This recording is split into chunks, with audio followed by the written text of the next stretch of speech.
I'm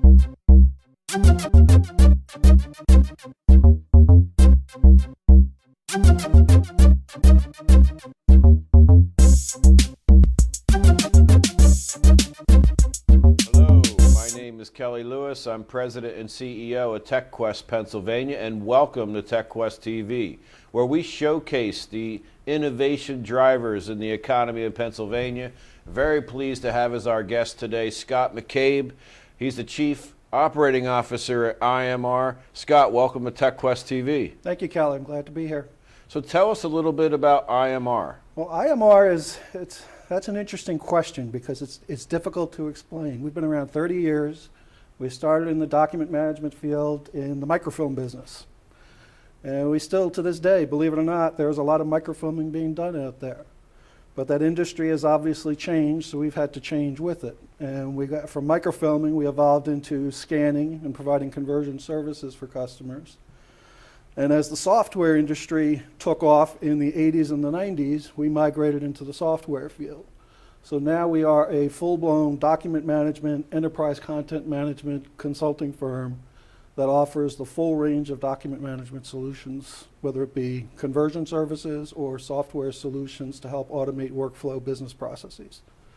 Well, I remember your company way back in my prior life of in the Recorder of Deeds offices in so many counties. You went and whatever you'd call it, photocopied the pages, and you went back to the 1700s, and you could check things. We do a lot with land records. We are in every county in the state of Pennsylvania, all 67 counties. A lot of business with land records, a lot of business with the courts in Pennsylvania and automating their processes. So what are the new things that IMR does? The newer things we do are business process optimization. Is the newest thing we've gotten into over the last two and a half years.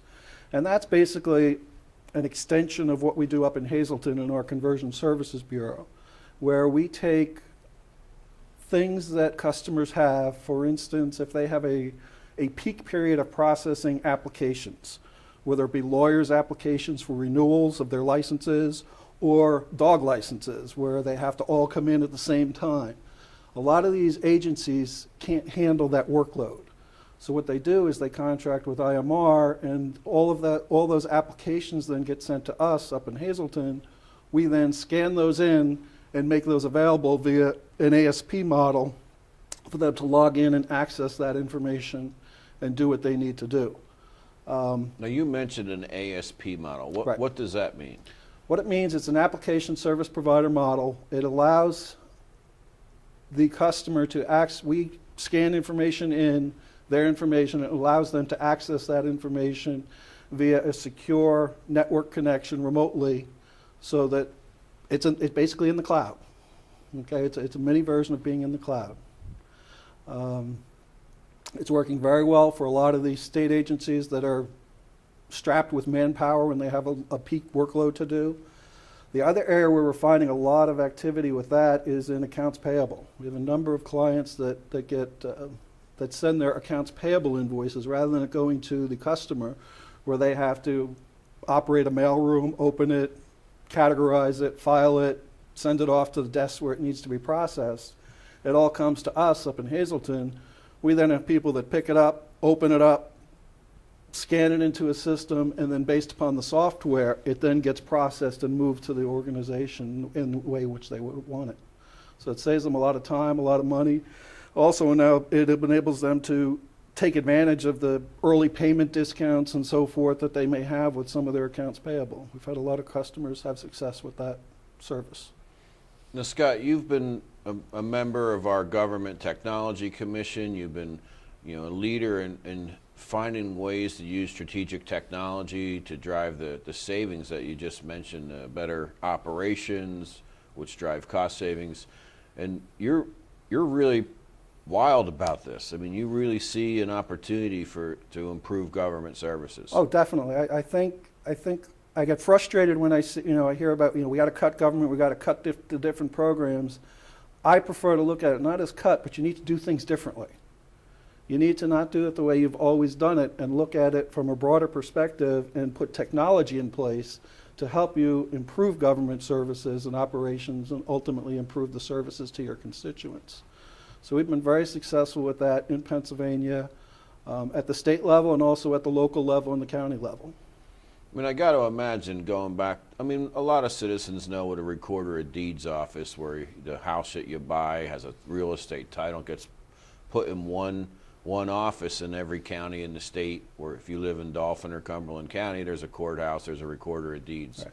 The efficiencies and the capabilities that counties have now versus 50 years ago, where you had to travel to the county to go into that office, and just that type of savings is incredible. It's a tremendous savings, and it's also a tremendous advantage to the constituent. I mean, they're able to provide better services to the people that they are elected to represent and to be there for.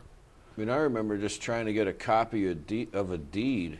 You know, you had to wait between 8:30 and 4:30 to go get it and hope you could get there. The other piece that we do related to that is a lot of archival solutions for historical societies, libraries. We probably, little known fact, but we probably have one of the most extensive old newspaper archives in Hazleton that we catalog and we have on microfilm, and the list is on our website, where if somebody wanted to look up, you know, an article from the 1800s, we have it there, and they can access it. So we do a lot in the archival and that medium as well. Any predictions or projects that you think are just compelling for 2011 as we face this gigantic state budget deficit? There are so many, and that's the problem. It's narrowing it down and defining, and I think that's a good activity that the Government Technology Commission that you're leading is working on, is identifying those projects and those things that will be the big hitters and the early hitters to help bridge that gap, because it's a huge gap.